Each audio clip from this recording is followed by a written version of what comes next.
안녕하세요. BA성형외과 배상무 원장입니다. 제가 지금 이번에 지역사회에서 개원하면서 여러 환자들이, 창상 환자들이 저희 병원에 오게 됩니다. 그런 분들이 저희가 치료하는 노하우를 한번 정리해가지고 이번에 발표하게 되었습니다. 자, 내용은 어떤 거냐면 꼭 대학병원이 아닌 큰 전문기관이 아닌 1차 의료기관에서 어떤 창상치료를 효과적으로 할 수 있는 어떤 방법을 제안한 거거든요. 그걸 오늘 한번 설명해 보겠습니다. 실제로 저희가 이게 초록을 제출해가지고 액셉트가 됐거든요. 제가 발표한 내용은 치료 과정을 4가지로 나눴어요. 첫 번째로는 찢어진 상처인지, 찰과상인지, 표재성 화상인지, 아니면은 찰과상보다 더 깊은 피부 결손이 있는지, 심재성 화상인지, 아니면 아예 피부가 떨어져 나간 경우인지, 아니면 오래된 상처가 잘 안 낫는 만성 궤양성 상처인지, 그걸 분류를 하는 거예요.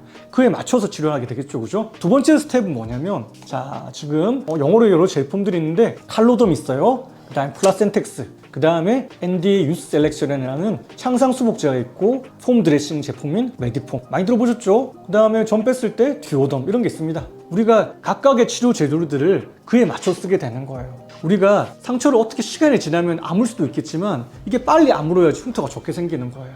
그래서 방금 이런 제품들을 저희가 창상에 따라 가지고 적응증에 대해서 복합적으로 쓴다는 거예요. 자, 세 번째는 흉터 관리예요. 처음에 창상을 확인하고 그 다음에 재료를 써가지고 상처 아물게 되면 그 다음 흉터가 생기거든요. 첫 번째, 찢어진 상처에는 스테리스트라는 반창고를 써서 넓어지는 거를 방지하기 해요. 자, 그 다음에 흉터 연고가 그 다음에 실리콘 겔 시트를 하게 됩니다. 창상이 넓어서 이렇게 면적이 넓어서 색소 침착이 되는 부분에는 선크림 같은 걸 쓰겠죠. 그리고 피부가 건조해질 수 있기 때문에 이런 데는 보습제 같은 걸 쓰게 되고, 그 다음 흉터가 심한 경우에는 먹는 약을 쓰게 돼요. 자, 그리고 마지막으로 저희 레이저 트리트먼트입니다. 저희가 가지고 있는 레이저들이 많아요. 네뷸라이트, 그리고 피코 레이저, 그 다음에 시너지라는 혈관 레이저를 써가지고 초반에 붉은기를 많이 좋아지게 만들어줍니다. 그리고 이런 레이저들이 있습니다. 그래서 안에 있는 새살을 돋아오르게 해요. 그리고 플라스마 레이저를 써가지고 여기 흉터의 결들을 좀 좋아지게 하고 함몰된 부분을 좀 새살을 차오르게 해요. 그리고 재생 레이저를 써가지고 상처를 안정화시키겠죠. 자, 이제 케이스를 한번 보면서 설명드리겠습니다. 자, 이렇게 많이 다쳐서 오신 여자분이 있어요. 이러면 사실은 정말 이게 너무 우울하고 정말 이게 세상에 살기가 싫겠죠. 그런 표현을 써요. 자, 그런데 정말 처음에 봉합 깨끗하게 하고 그 다음 여기 플라센텍스 주사를 줍니다. 창상을 잘 아물게 하고, 그리고 여기에 칼로덤을 붙여주겠죠. 찰과상 있는 부분, 피부 결손이 있는 부분, 그리고 창상 수복제인 NDA나 유스 셀렉션을 같이 주게 되는 거죠. 그렇게 되면 자, 이런 상태에서 점점 아물게 되면 이런 상태가 돼요. 처음에는 1차적으로 아물게 되면 색소 심착이 생겨요. 그랬다가 이 정도에서 셀프로 흉터 관리도 할 수 있지만, 자, 이 상태에서 레이저 치료하면 거의 다 없어졌다고 그죠? 자, 처음에 되게 우울했던 분들도 시간이 지나면은 처음에 그런 기분들이 많이 없어지게 됩니다. 그럴 때 사실 좀 보람을 느끼게 돼요. 자, 두 번째로는 피부가 결손됐어요. 이렇게 칼에 베어가지고. 자, 이런 상처는 사실 잘 안 아물게 되거든요. 자, 저희는 아까 주사도 주고 칼로돔 쓰고 폼 드레싱을 했어요.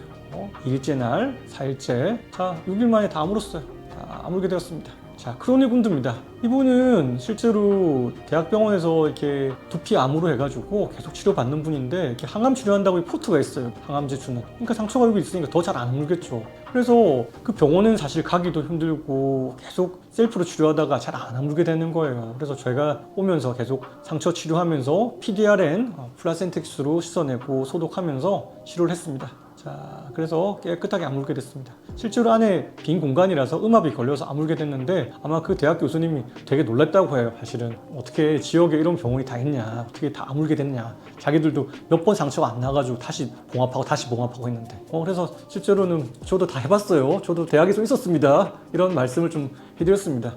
저도 대학에 있으면서 신경외과에서 상처 잘 안 아무는 거 저희 풀랩도 하고 했거든요. 자, 이게 피부 결손. 자전거를 한번 타면 심하게 다쳐온 분들은 보면 대부분 자전거 타다 오신 분들이에요. 이 손이 어떻게 막을 수가 없으니까 얼굴부터 닿게 된단 말이죠. 자, 다쳤어요.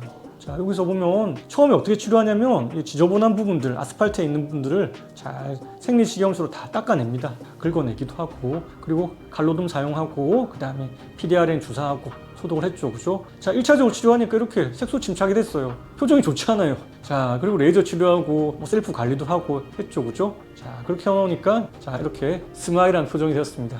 그래서 누구나 다칠 수는 있지만 관리를 잘하고 치료를 잘 받으면 다시 정상적인 예전의 모습으로 예전의 웃음을 찾을 수 있다는 게 비해성형외과 배상무 원장의 생각입니다.